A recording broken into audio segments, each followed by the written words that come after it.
Thank you, Mr. Fitz. Chair now recognizes Mr. Vaccaro for 5 minutes. Good morning, Chairman DeGette, Ranking Member Guthrie, and distinguished members of the subcommittee.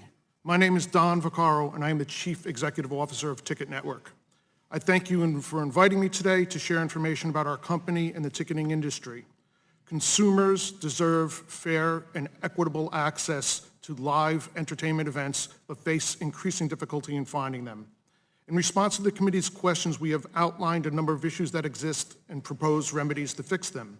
They can be summarized in 3 key needs: transferability, disclosure, and freedom. When tickets go on sale, there is nothing about the process that is clear for consumers.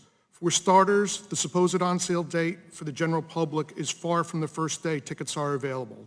Pre-sales for various groups are spread throughout the ticketing process. Often, huge portions of unpurchased tickets are hidden, creating the illusion of scarcity during both pre-sales and general on-sales.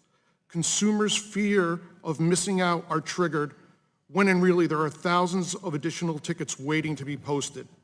These practices deceive consumers about ticket availability and keep prices high. These held-back tickets are dripped into the regular market down the road or sold directly through secondary websites. The lack of transparency in the sales process is the biggest factor contributing to price inflation in ticketing. Clear disclosure of ticket prices and fees are hard to come by, both on the primary and secondary market. Primary sellers often apply dynamic prices that move up during periods of high demand in tandem with false scarcity of inventory. This means that very few consumers have any hope of securing tickets at the published face value. Those prices are subject to enormous undisclosed fees that draw the overwhelming majority of consumer complaints, as evidenced by submissions to the FTC in advance of their hearing on tickets in June 2019, which according to our sample, more than 85% of the consumer's main issue was hidden fees, extra charges, and deceptive price advertising. The next largest issue is floor pricing and transferability. Some websites impose floor prices and coordinate those with sellers. Those floors artificially inflate prices and harm consumers who bought tickets and can no longer attend. FTC Commissioner Slaughter gave clear direction to ticket sellers to disclose fees up front, or the FTC would intervene. We heeded her warning. TicketNetwork has never allowed floor pricing and is leading the way in developing retail websites that don't trick consumers using high and hidden fees.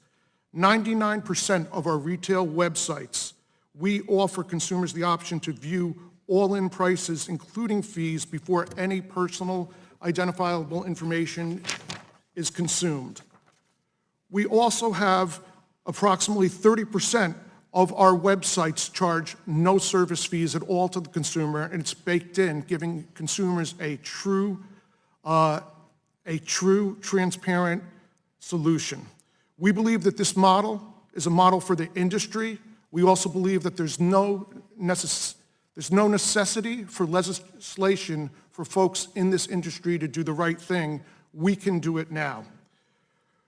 But perhaps the most egregious consumer abuse are systems that restrict the availability for consumers to transfer and resell tickets while simultaneously harvesting an enormous amount of consumer data to sell to marketers and suppressing the ability of some classes of consumer from even participating in the process.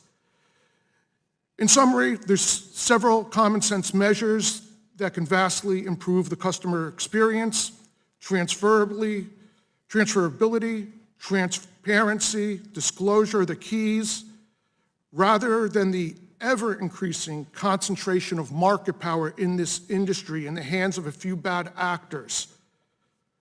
Thankfully, there's a proposed solution out there, the BOSS Act from Representative Pallone, Pascrell, and Senator Blumenthal.